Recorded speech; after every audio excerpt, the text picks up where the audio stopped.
She was just a secretary, until she challenged everything he thought he knew. What would you do if life took everything you loved, your career, your security, even your mother, and left you standing in the cold with nothing but debt and a fading dream?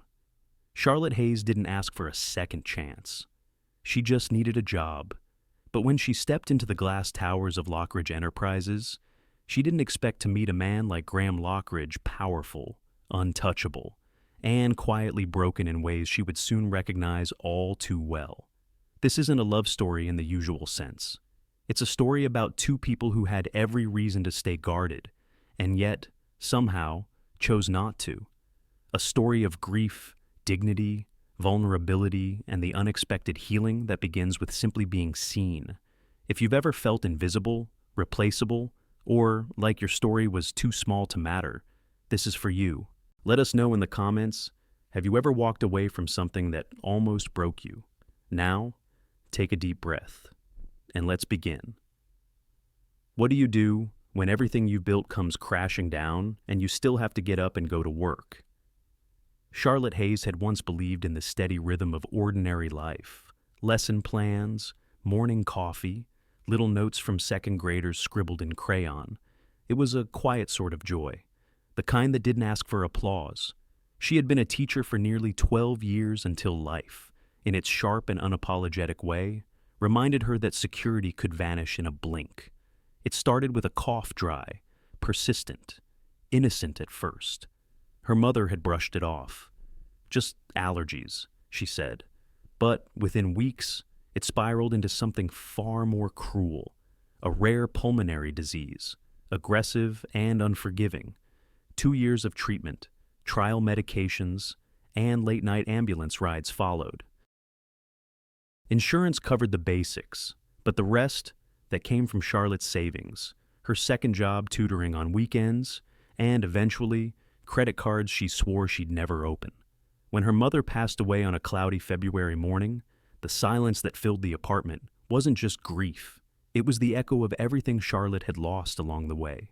Her mother, her home, her identity. She lasted 3 more months at the school. The children's laughter, once the highlight of her day, started to sound like noise through water. The fluorescent lights buzzed too loudly. The smell of dry erase markers turned her stomach.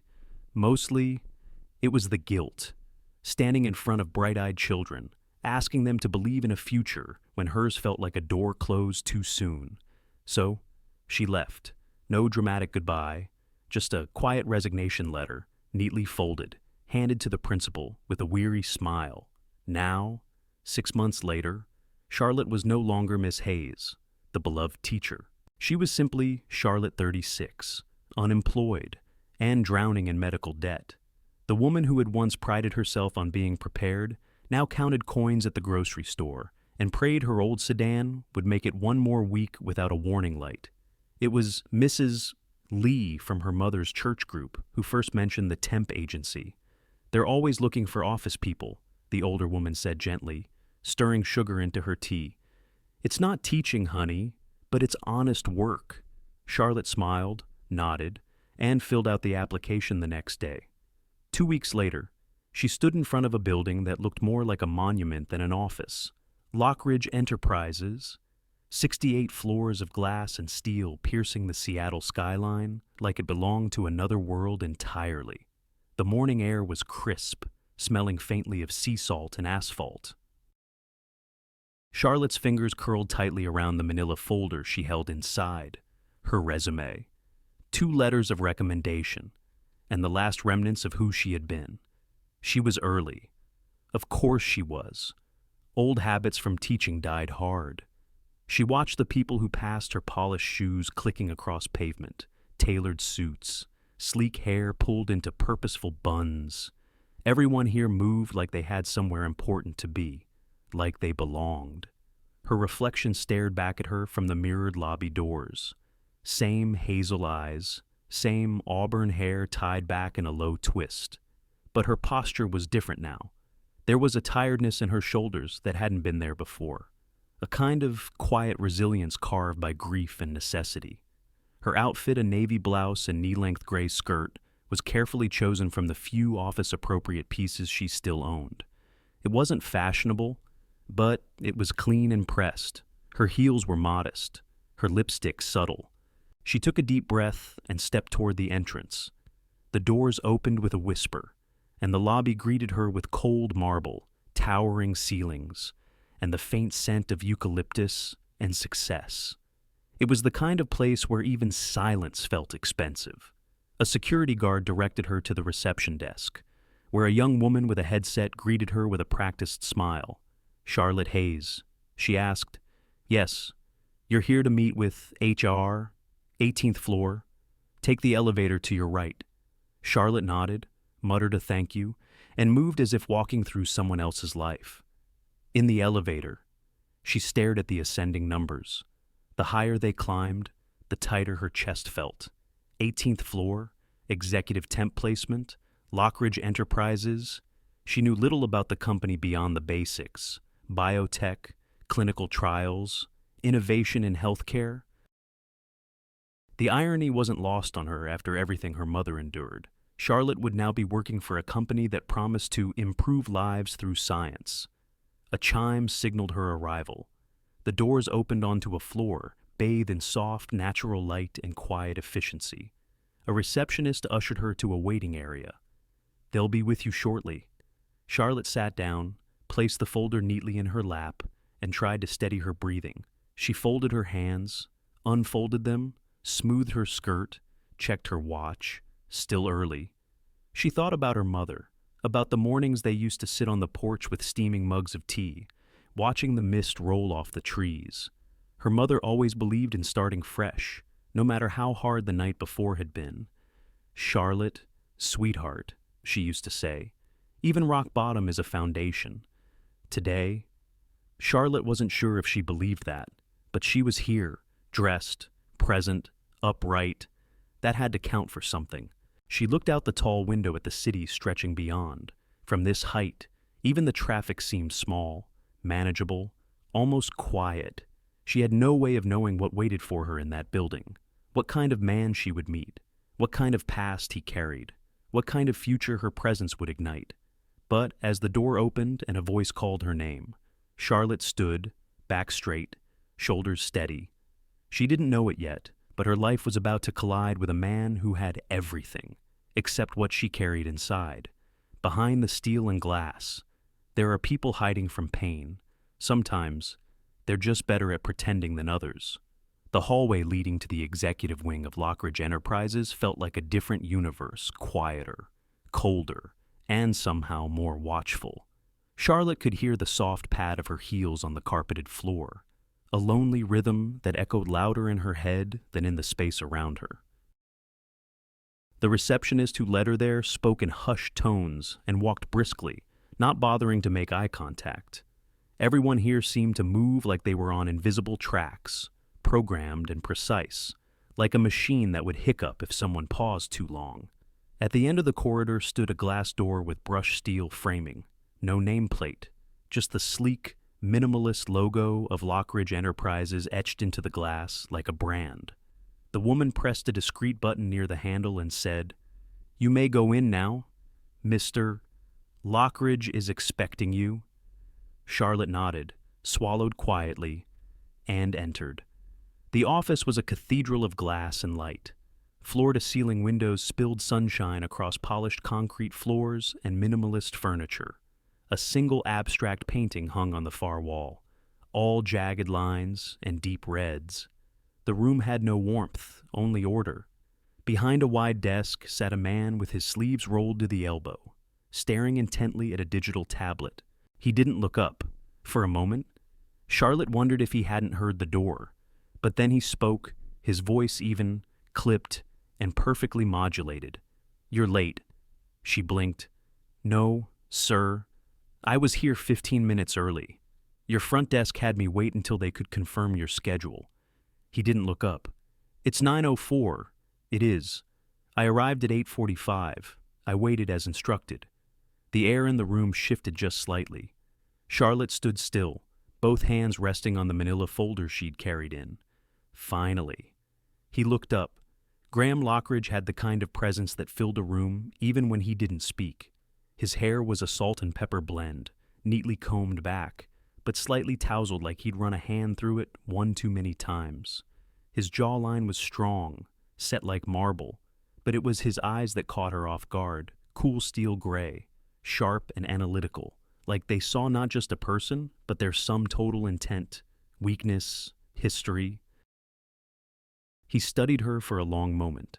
Charlotte didn't drop her gaze. "You're Charlotte Hayes," he said finally.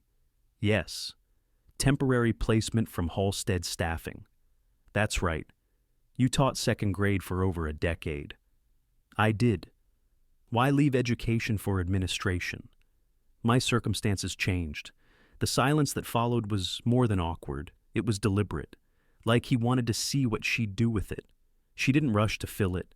She'd dealt with classroom silence before. She simply stood, patient, composed. Graham leaned back in his chair and folded his hands. "I don't particularly like turnover," he said. "I'm not particularly fond of chaos," Charlotte replied, gently. "So, that makes two of us." There it was, a flicker, barely a twitch at the corner of his mouth, not quite a smile, more like a pause in his mask. He gestured to the chair across from him. "Sit." Charlotte did. The leather was cold against the backs of her legs. The entire space felt designed to intimidate, sparse, imposing, a reflection of the man who occupied it.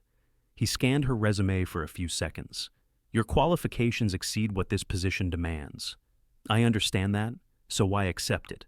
Because sometimes the right job isn't the one that matches your degree. It's the one that pays the rent." His eyes narrowed, just slightly. "You're direct. I've taught 30 children to tie their shoes before the bell rang. I don't have time for anything else." Another flicker. That same nearly there reaction. It passed quickly. He put down the tablet. "Do you know what we do here? Biotech, clinical trials. You're known for research on autoimmune disorders. That's the public summary." She waited. He didn't elaborate. Instead, he stood tall, lean, every movement precise. He walked to the window and stared out across the city. "I don't run this company with patience," he said, almost to the glass. "I run it with results. I expect people to be punctual, efficient, disciplined." Charlotte remained seated, watching him but not staring, listening. "I am all those things," she said, her voice steady. "And I don't like being misjudged." That made him turn. His expression wasn't angry. It was curious, as if she'd just spoken in a language he hadn't heard in years. Charlotte didn't flinch. She'd spent years looking into the eyes of children who challenged her every day. This man, he was no different, just older, and maybe lonelier. Graham walked back to his desk and picked up a folder. "This is the confidentiality agreement. If you accept the role, you'll sign it. If not, we're done here." Charlotte opened the folder, scanned the document quickly, and reached for the pen. "I'm not here to waste your time, Mr. Lockridge," she said as she signed. "I'm here to work." He took the folder from her hands and glanced at her signature. Something shifted in his eyes. He didn't fire her. That was unexpected, but more unexpected was how she made him feel something other than control. Sometimes, the most powerful conversations happen in silence. The first week passed in quiet observation. Charlotte had learned long ago that silence often spoke louder than words, especially with children. They fidgeted, sighed, stared out the window, or twisted their shoelaces in knots, telling her far more than they ever said aloud. Now, as she stepped into the sterile hum of the executive suite each morning, she found herself using that same muscle again. Graham Lockridge didn't speak more than necessary. He gave instructions like checklists, measured and precise. There was no small talk, no good mornings, no inquiries about how her weekend had been. He didn't offer praise. He didn't offer criticism, either, just tasks, delivered clearly, expected to be done. But it was everything he didn't say that Charlotte paid attention to. The way he tapped his pen twice before setting it down. The fact that he preferred paper copies of reports, not digital. That he always turned his chair slightly away from the window before taking a call, as if facing the city too directly unsettled him. She began to learn his patterns. He arrived at the office just after 6:30, and every day before the cleaning staff had even finished their rounds. He left well after sunset, often with a stack of files tucked under one arm, and a look that suggested sleep was optional. He didn't eat. At first, Charlotte thought maybe she'd missed it.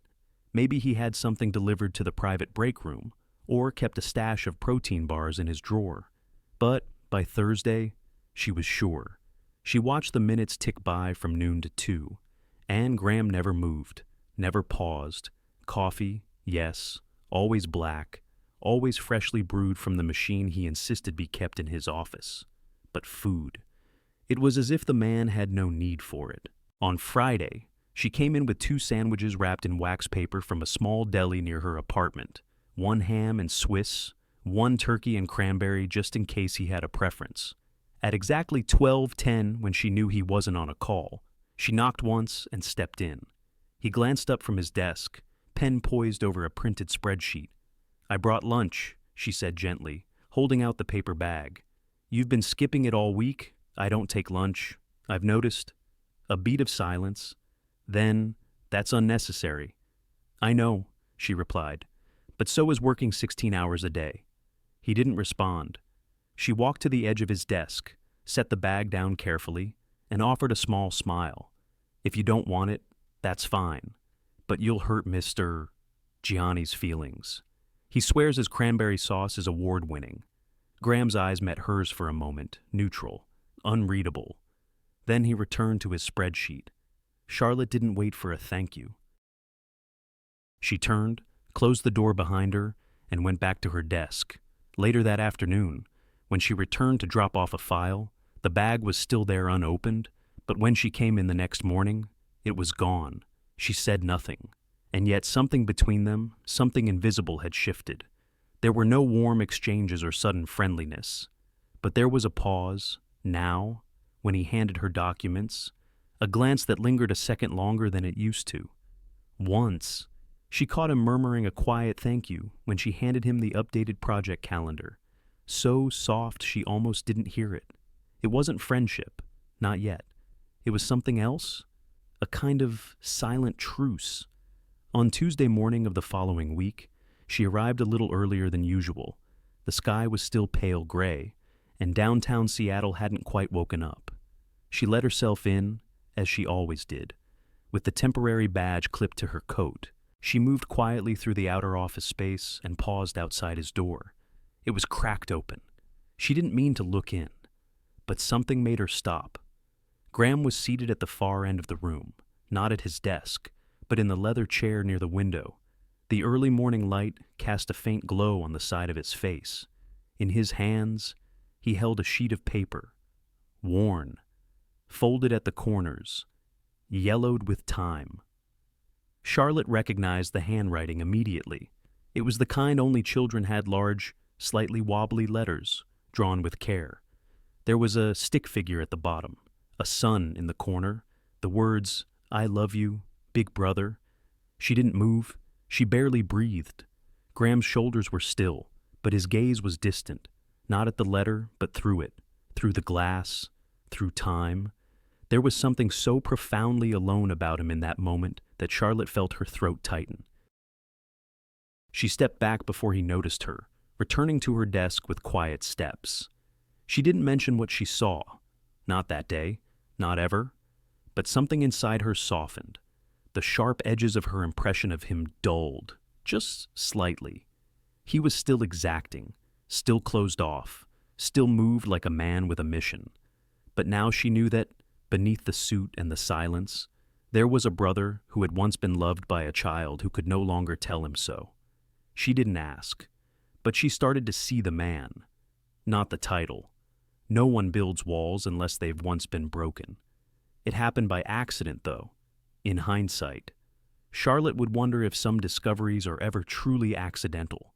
She had been asked to organize and digitize a backlog of files from the company's internal philanthropy branch. Graham had handed her a stack of folders without explanation, simply saying, "These need to be cataloged, Make sure the older materials are archived properly. The files weren't confidential, at least not in the traditional sense. They were records of grants, research partnerships, community initiatives. Most of them read like standard corporate outreach scholarships, health awareness programs, early-stage trials for rare diseases. But one folder stood out. It was thinner, tucked between two bulkier reports, and paper-clipped rather than bound. The cover page read, Eleanor's Fund, Rare Disease Pediatric Initiative, established, 2014. Private contribution. Charlotte opened it gently. Inside was a single photograph, slightly faded. A young girl, no more than 9, stood grinning at the camera with her arms wrapped around the waist of a taller boy. Her hair was in pigtails, her smile unrestrained, joyful. The boy beside her, easily a teenager, looked embarrassed but indulgent. He wore a high school hoodie. His hand rested protectively on her shoulder. The resemblance was unmistakable. It was Graham. She stared at the photo for a long time, then glanced down at the paperwork clipped beneath it. Eleanor Lockridge, born 2001, diagnosed at age 8 with a rare autoimmune disorder, deceased 2013. The breath caught in Charlotte's throat. Suddenly, so many things made sense. The clinical focus of Lockridge Enterprises, the pace he kept, the silence he wore like armor. This wasn't just business. It was personal. Every long night, every report reviewed twice, it wasn't about control. It was about atonement. She placed the folder back, carefully, quietly, as though returning something sacred to its altar. After that day, Charlotte saw Graham differently, not less formidable, but more human. She didn't bring it up, not the photo, not the fund, but something shifted in the way she spoke to him. She softened her tone, asked questions with more curiosity than caution. To her surprise, he began to answer. It started with small things. One morning, as she handed him his schedule, she asked, "Do you ever take time away from this place?" He raised an eyebrow. "Is that a rhetorical question?" "Sort of," she said, smiling, "sort of a challenge." He didn't respond, but the corner of his mouth twitched slightly. Later that week, she commented on a book resting on the corner of his shelf, an old hardback, spine cracked from use. "I didn't expect you to be a fan of Steinbeck," she said. Graham didn't look up from his tablet, but he replied, "My father read East of Eden out loud when I was 13, every night for a month." She paused, surprised. "That's a good memory," she said gently. "It's one of the few," he answered without bitterness. "Just fact." Each day after that, their interactions took on new shape, less like exchanges of duty, more like dialogue, a kind of cautious, unspoken trust, a rhythm neither of them acknowledged aloud, but both seemed to fall into. One afternoon, Charlotte knocked softly before entering his office. Graham sat at his desk, eyes focused on a dense financial report. A half-full mug of coffee sat forgotten by his elbow. He hadn't moved for over 2 hours. Charlotte stepped in, holding a document he'd requested, but she didn't hand it over right away. "You've been sitting like that since lunch," she said. "I'm working," he replied, not looking up. "I can see that."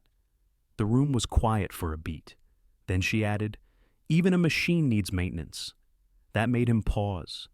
Slowly, he lifted his gaze to meet hers. His eyes were tired, not red or bloodshot, just weary in the way a person becomes when they've carried something heavy for too long, without setting it down.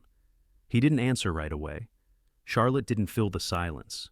She simply placed the document on his desk, straightened the edge with her fingers, and offered a soft, steady look. For the first time since she had met him, Graham didn't look through her.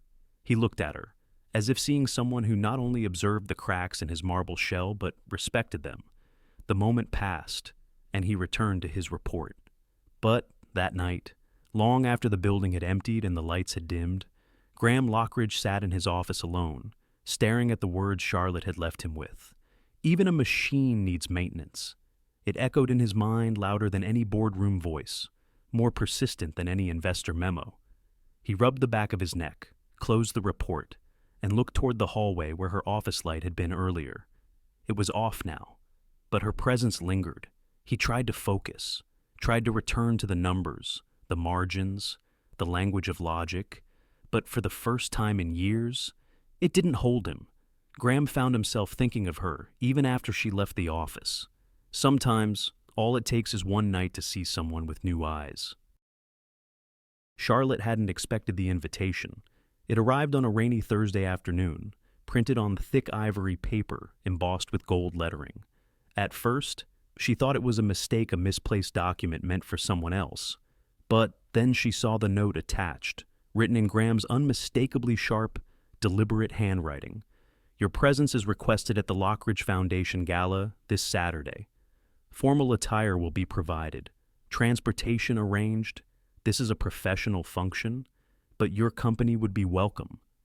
G.L. She stared at it for several minutes before she could even process the words. The gala. The biggest night of the year for Lockridge Enterprises. The room where million-dollar donations were pledged over crystal glasses and quiet nods. Where biotech deals were seated under chandeliers and the city's elite mingled like old friends. And somehow, she was invited.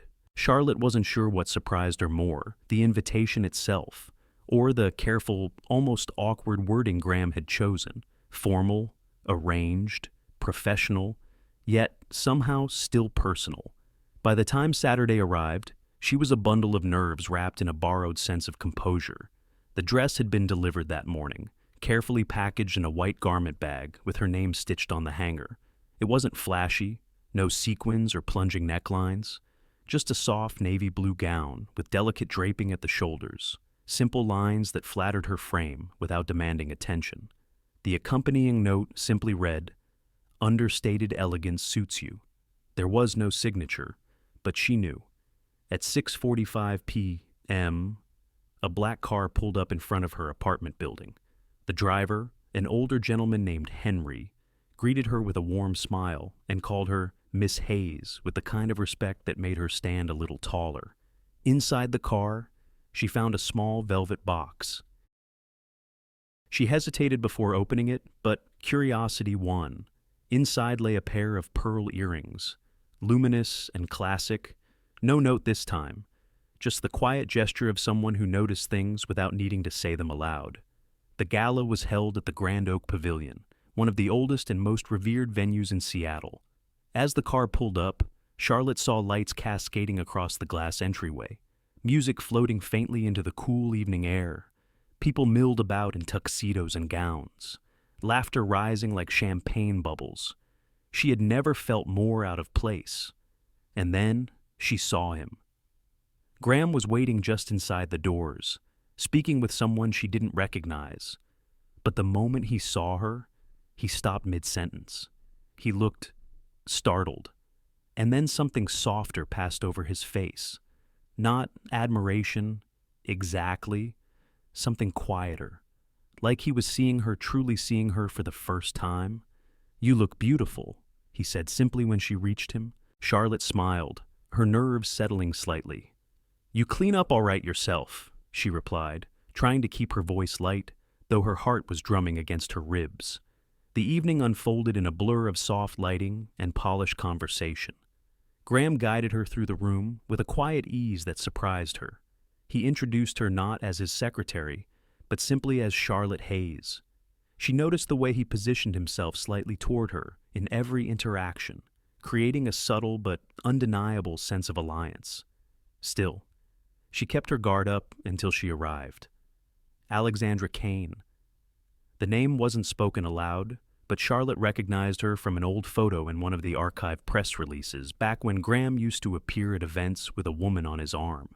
Tall, blonde, and sculpted in that effortless way only wealth can sustain. Alexandra moved through the crowd like someone who'd never doubted her own importance. She approached with a smile that didn't quite reach her eyes. "Graham," she purred, brushing a kiss against his cheek. "How long has it been?" His posture stiffened slightly. "Alexandra? And this must be your new assistant." Charlotte offered a polite smile. "Charlotte Hayes." It's a pleasure. Alexandra's gaze flicked over her dress. The simple pearl earrings, the soft bun at the nape of her neck. It wasn't overt, but the message was clear. "Oh," Alexandra said with a tilt of her head. How refreshing. Graham always did have a soft spot for sincerity. The words hung in the air, dipped in honey and poison. A few nearby guests turned subtly, sensing tension. Charlotte didn't flinch. She met Alexandra's eyes and said, evenly, "And I've always had a soft spot for grace, especially when it's genuine." The room went still for a beat. Alexandra's smile faltered, just slightly. Graham stepped closer to Charlotte, then not dramatically, but enough to place a steady hand on the small of her back. His fingers rested there, firm and quiet, a gesture of reassurance and ownership, and something gentler. Charlotte couldn't quite name. Alexandra's eyes flicked to that hand, then back to Charlotte. "Enjoy your evening," she said crisply, before disappearing into the crowd. Charlotte exhaled. Finally. Graham looked down at her, his hand still resting lightly against her back. "You handled that? Exceptionally." "She handed it to me on a silver platter," Charlotte replied, her voice soft. He chuckled, then turned serious. "Thank you." "For what?" "For not pretending." The rest of the evening passed more quietly. They danced once, though neither of them would have called it dancing. Exactly. Just a slow shuffle around the edges of the ballroom floor, her hand in his gaze lingering longer than it used to. When they returned to the car, neither of them spoke for a while, but the silence was comfortable now, full of things that didn't need to be said. As the city lights flickered across the windshield and the night wrapped around them like velvet, Charlotte leaned her head gently against the seat and let herself feel something she hadn't in a long time. Hope.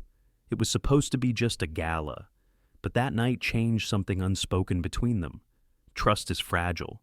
It doesn't shatter with a scream, but with a whisper behind closed doors. It was late, the kind of late where most lights in the building had already dimmed, leaving only the soft hum of servers and the occasional flicker of hallway bulbs that turned everything a shade more hollow. Charlotte hadn't meant to stay so long, but the quarterly report Graham had mentioned earlier sat unfinished on her screen, and she needed to get it right. It had been 2 weeks since the gala, 2 quiet, confusing weeks, where Graham oscillated between warm silences and cool professionalism, where he lingered longer in the doorway of her office, but never crossed it, where his eyes seemed to hold questions he hadn't yet found the courage or maybe the permission to ask. She hadn't pushed. She wasn't sure she wanted to push, because some things felt too delicate to name. That night, as she walked toward the main printer to retrieve a final set of notes, Charlotte passed the small conference room near Graham's corner office. The door was almost closed, but not quite, and it wasn't the voices that made her pause. It was the name, her name, Charlotte Hayes. "She's been useful," came Graham's voice, low and composed. "Her presence softens the perception around me, especially after last quarter's fallout. There's been a noticeable uptick in internal morale, and from a public standpoint, it could be advantageous to align with someone more grounded." Charlotte froze. Useful. Advantageous. Align with words that, in any other context, might have sounded strategic detached, even admirable in their efficiency, but not like this. Not when the subject was her. The voice of another man responded. She didn't recognize it. Perhaps a media consultant. "You're saying we make it part of the narrative. Humanize the CEO, show vulnerability, build connection through relatability." There was a pause. Then Graham again. "She doesn't need to know the details. It's not like it's a real relationship." The printer behind her whirred, startling Charlotte like a slap. Paper spilled from the tray onto the floor, fluttering like startled birds. But the sound barely registered. Her ears were ringing. Her chest ached in that specific hollow way. Heartbreak creeps in, not through a dramatic blow, but through a quiet unraveling. It's not like it's a real relationship. Every lingering glance, every late-night conversation, Every moment at the gala where his hand rested gently, protectively, at the small of her back. Had it all been staged? A performance for shareholders and press releases, Charlotte backed away from the door, the carpet catching slightly under her heel. She didn't look inside. She didn't want to see his face, especially not if it was calm, calculating, composed. Her office felt too cold, too pristine. She moved on instinct, reaching for the notepad she always kept near the keyboard. She wrote only one sentence: I thought I was a person. Not a public relations tactic, no greeting, no signature. She placed it on his desk before she could lose her resolve. Her coat was still draped over her chair. She grabbed it without turning back. The elevator took an eternity to arrive, and when it did, she stepped inside and pressed the button for the ground floor with a hand that trembled. Seattle's night air was damp and quiet. She walked home, even though it was nearly midnight and the streets were nearly empty. Her heels clicked on the sidewalk like punctuation marks at the end of a sentence she never wanted to write. By the time she reached her apartment, the ache had turned to something more dangerous: doubt. Had she imagined it all? The kindness in his eyes when he looked at her, the gentle way he'd spoken after the gala, the pearls, the smile, the protection. Had it all been part of a plan, or worse? Had it started as a plan and she had been foolish enough to hope it became something else? Charlotte didn't cry. Not then. Because this heartbreak wasn't a sharp pain. It was slow and quiet. A kind of grief that settled into the bones, whispering that once again she had let herself believe she mattered in a world built on transactions. Back at Lockridge Enterprises, the morning sun spilled across Graham's office in gold streaks. He arrived earlier than usual, a coffee in one hand, phone in the other. It was a routine morning until he looked toward her desk. It was empty, not just unoccupied, stripped, no notepad, no pencil jar, no cardigan draped across the back of the chair. Her mug with the fading World's Okayest secretary print was gone. A stillness settled in his chest. Then he saw the note on his desk. Just one line, handwritten in that calm, elegant script he'd come to recognize, even without looking. I thought I was a person, not a public relations tactic. The world tilted slightly. For the first time in years, Graham Lockridge felt something break inside, not from an external force, not from market losses or boardroom defeats, but from her absence.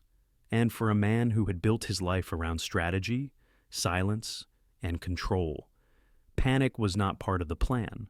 You don't always know what you had until it walks out the door in silence. The chair was still tucked neatly under the desk. Not pushed aside in haste, not abandoned in anger, just empty. There was something unnerving about its stillness. It was as though Charlotte had never been there, as though she had always been a ghost passing through polished floors and glass walls, too gentle for a world made of steel. But Graham Lockridge knew better. He stood in the hallway longer than he realized, his fingers gripping the folder he had meant to hand her that morning, the one labeled Confidential, Q3 Strategy. He had even circled a note inside it, a little scribble for her eyes. Only your feedback matters here, truly. But she wasn't there, and no one could tell him where she'd gone. Her email was deactivated, her desk phone rang unanswered, her cell he tried 3 times went straight to voicemail. The recorded voice that had once made him smile now felt like a closed door. By noon, the news had reached him officially. Charlotte Hayes had resigned, effective immediately. She had cited personal reasons.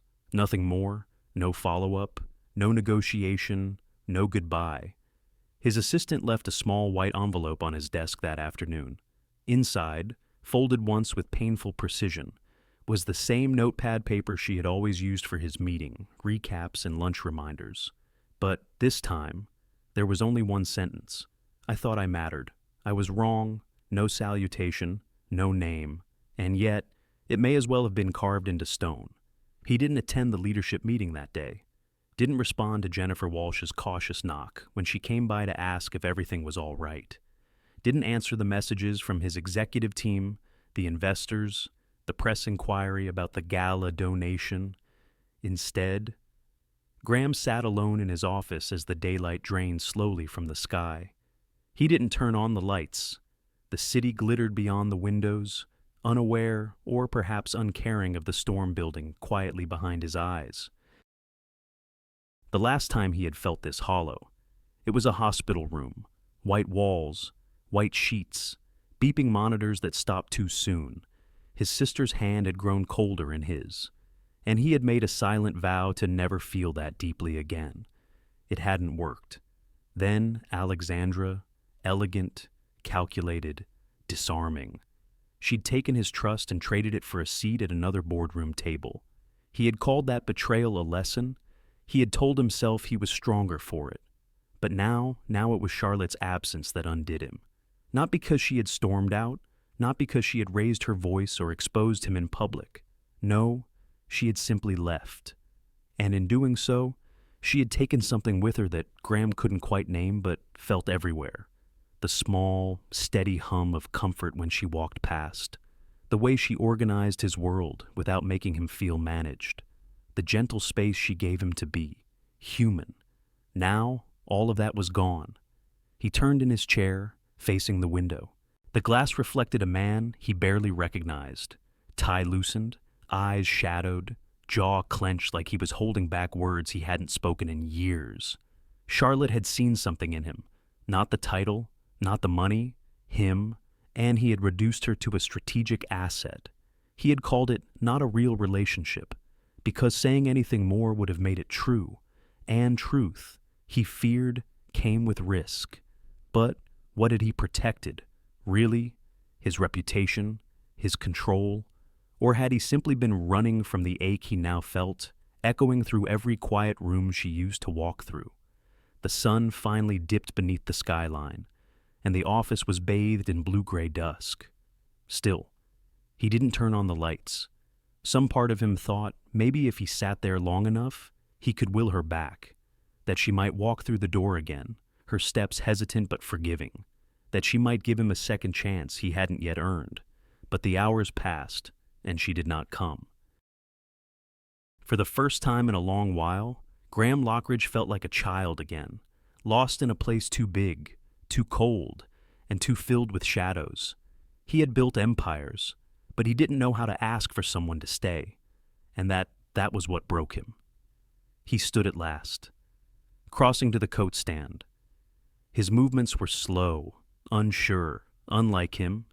He didn't know exactly where he was going, only that he couldn't stay here, not with the ghost of her scent still faint on the air, not with the echo of her voice in his mind, saying, even a machine needs maintenance. Outside, the Seattle night had turned brisk, wind picking up along the sound. He stepped into it without a destination, but with one decision anchoring his every step, he was going to find her. And this time, he wouldn't bring strategy. He would bring truth. When a man who never speaks from the heart finally does, the world listens. The press room at Lockridge Enterprises had never been used for anything quite like this. It was where quarterly reports were announced, where earnings were dissected, and where polite applause followed every milestone the company achieved. But that morning, the atmosphere was different. The long oak table at the front was bare, no banners, no graphs, no projections, just a single microphone. Reporters filled every seat. The rest of the world tuned in through live streams, phones, and TV screens. Not because there was an earnings update, but because the man who never spoke from the heart had called a press conference and no one knew why. Graham stood just behind the curtain, staring down at the note in his pocket. He hadn't written a speech. He couldn't. Everything he had to say had already been felt. For days. He'd rehearsed numbers, phrases, carefully controlled language, and then he'd crumpled it all up and thrown it in the fire. Because this moment wasn't about control, it was about truth. When he stepped onto the stage, the room fell into stillness. Not the kind made by silence, but the kind made by anticipation. He wore no tie, no lapel pin. His suit, though impeccable, looked like it had been put on without a second thought, but his eyes, storm gray and steady, held something new, unshielded grief. He approached the microphone slowly, as though every step cost something. and for a man used to commanding boardrooms. His voice came quieter than expected. "Thank you for coming. I'll keep this brief." A murmur passed through the room, but no one interrupted. He inhaled. "For the last 17 years, I've led Lockridge Enterprises through growth, failure, innovation, and recovery. We've created treatments, saved lives, and built something I thought was indestructible." He paused. "But somewhere along the way, I forgot that building a life is not the same as building a company. There was no PowerPoint slide, no projection screen, just a man and his unvarnished truth. Effective immediately," he continued, "I am stepping down as CEO. My trusted colleague and COO, Natalie Reese, will assume leadership, and I have full confidence in her vision." Gasps broke the hush. Flashes popped as cameras documented the shift of an empire. But Graham didn't flinch. "I am not resigning due to scandal, or health, or investor pressure. I am resigning because I remembered what it means to be human." He stepped back from the mic for a moment, as if steadying himself.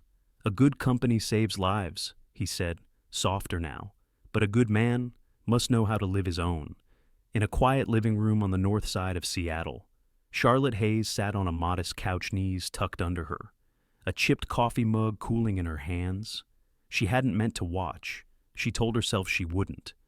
But when the live stream link found its way into her inbox from an unknown sender, curiosity got the better of her. Now, she couldn't look away. He looked different. Not broken but real, worn down but unguarded. When he spoke the next words, her breath caught in her throat. "There is one more thing," he said. His eyes scanned the room, not searching for approval, but for courage. "I hurt someone. Someone who reminded me what it means to feel again, to listen, to show up." He swallowed. "I let fear speak louder than the truth, and I lost something I didn't know I needed until it was gone." The reporters didn't speak. The air had shifted. Even the harsh fluorescent lights seemed to soften for a moment. "This person may never forgive me," Graham said, looking not at the camera, but through it. "But if she's watching, I hope she knows I see her now. Not as an employee, not as a strategy, but as the one thing I never learned how to protect, because I'd forgotten what it meant to love anything that couldn't be quantified." Back in her living room, Charlotte didn't realize she was crying until a tear slid down her cheek and landed in her cup of coffee. Her heart beat so loud, it almost drowned out his voice. "Almost. That's all," he finished quietly. "Thank you." He stepped back, leaving the silence to speak for him. Cameras flashed again. The room stirred, but he didn't wait for questions. He turned and walked off stage, not like a man defeated, but like a man unburdened. Charlotte set the mug down slowly. Her fingers trembled. She didn't know what she expected from him. A call, a message, a clean explanation, but not this. Not live, not raw, not true. The man who had once reduced emotion to liability had now laid his entire heart bare for the world to see. And somehow, only one person in the world needed to hear it. Her. That night. As rain misted against the windows and the world speculated on corporate motives, Charlotte sat quietly, replaying his words. She didn't pick up the phone. Not yet, but for the first time since she walked away, she whispered something into the stillness of her apartment. Maybe. Not all apologies are spoken. Some are written tucked inside the pages of what you once shared. It arrived on a Wednesday morning, just as the fog was beginning to lift off the streets and the world felt caught between seasons, neither the chill of winter nor the bloom of spring. A small package, plain brown paper, no note on the outside, just her name, written in ink, in handwriting she somehow already recognized. Charlotte stared at it for a moment longer than she needed to. Her hands, though steady, felt strangely weightless as she peeled back the wrapping. Inside was a book, not a new one. The spine was gently worn, the pages slightly yellowed at the edges. It was The Secret Life of Trees, the same book she'd mentioned in passing one late afternoon, long before things had started unraveling. "I used to read this with my mom," she had told him once. She believed trees could feel when we spoke kindly to them. At the time, Graham had only nodded. He hadn't said much, but apparently he had listened and remembered. Charlotte opened the book slowly. A single sheet of paper fell out and landed in her lap. It wasn't typed. It was handwritten. His handwriting wasn't elegant, but it was deliberate. Every curve of every letter looked as though it had been written with care, and maybe a little fear. Charlotte, I thought about sending an email. Easier, faster, but somehow it didn't feel right. You once told me words feel heavier when we have to write them down. So, here they are. You were never a strategy or a solution. You were the first person in years who didn't treat me like a broken machine or a paycheck. And I didn't know what to do with that. I hurt you, not by accident, but by reflex. Because somewhere along the way, I trained myself to see feelings as distractions and vulnerability as weakness. You reminded me that none of that is true. This isn't a request or an expectation. It's just what's left when the noise fades truth. If you choose to walk back into my life, I promise to walk beside you, not ahead of you. But if you don't, thank you for waking me up. With more sincerity than I've ever known how to give. Graham Charlotte didn't move for a long time. The letter sat open in her lap. The book rested against her chest. The room around her faded into stillness, broken only by the soft hum of the refrigerator and the sound of a single car driving past her window. She read the letter again and again. Not because she didn't understand it the first time, but because part of her couldn't believe it was real. There were no grand promises, no begging, no declarations designed to win her back. Just honesty. And for a man who once lived behind marble walls and mirrored glass, it was the most radical thing he could have offered. It wasn't just that he had changed. It was that he wanted to keep changing, and not for the company, not for the world, but for her. Charlotte closed the book slowly, fingers brushing the spine like she was tucking a memory away for safekeeping. Her eyes burned, but she didn't cry. Instead, she stood, reached for her coat, and without hesitation, slipped the book into her bag.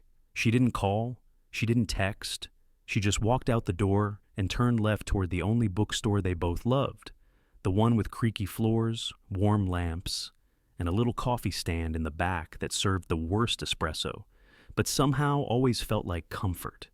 The place where their first real conversation hadn't been about a meeting or a deadline, but about the kinds of stories that make you feel less alone in the world. She didn't know if he'd be there.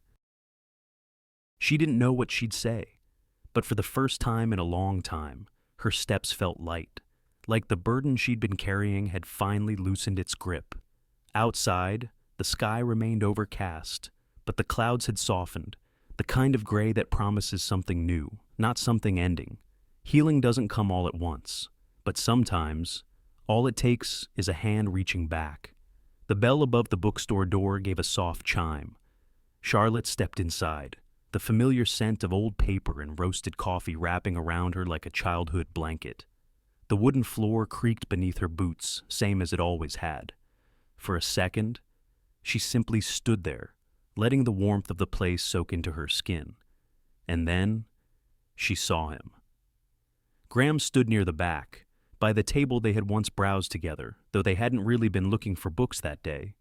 His fingers grazed the edges of a spine, but his eyes were already on her. He didn't speak, neither did she. Some moments are too delicate for words, too full. Charlotte took a slow step forward, then another, until she stood before him. They looked at each other for a long time, eyes meeting across the space between everything that had broken and everything that still remained. Graham's face had softened, the guarded lines around his mouth, the tension in his jaw gone. He looked human, real, tired, maybe, but open. He didn't reach for her, not at first. It was Charlotte who placed a hand gently on his arm, a touch, quiet and warm, like forgiveness without needing to name it. And only then, he leaned in, resting his forehead against hers in a gesture that said more than any apology ever could.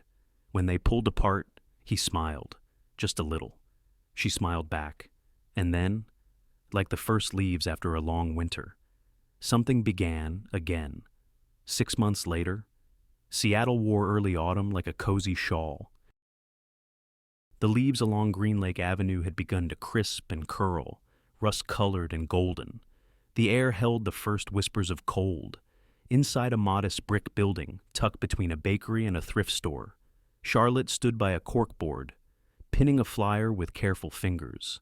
It read, "Career Readiness Workshop for Women, Returning to the Workforce."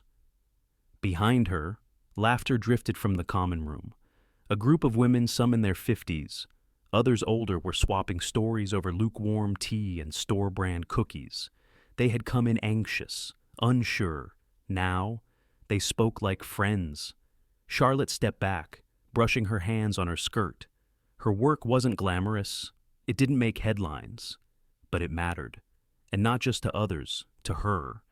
Every woman who walked through that door reminded her of herself, standing on the edge of something uncertain, choosing hope anyway.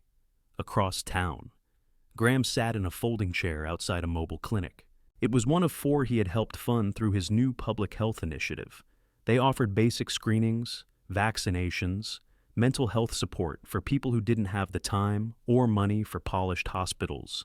A little boy ran past, chasing a paper airplane. His mother mouthed a thank you as she received her prescriptions. Graham nodded gently. No press, no cameras, just work that made him feel whole. He'd traded boardrooms for waiting rooms, power for purpose. It wasn't that he'd lost who he was. He'd just finally stopped running from the part of himself that felt things. They still lived separately, still kept their lives distinct. But every evening, like clockwork, he walked to her apartment with a takeout bag in hand. Some nights it was Thai, other nights just soup and bread.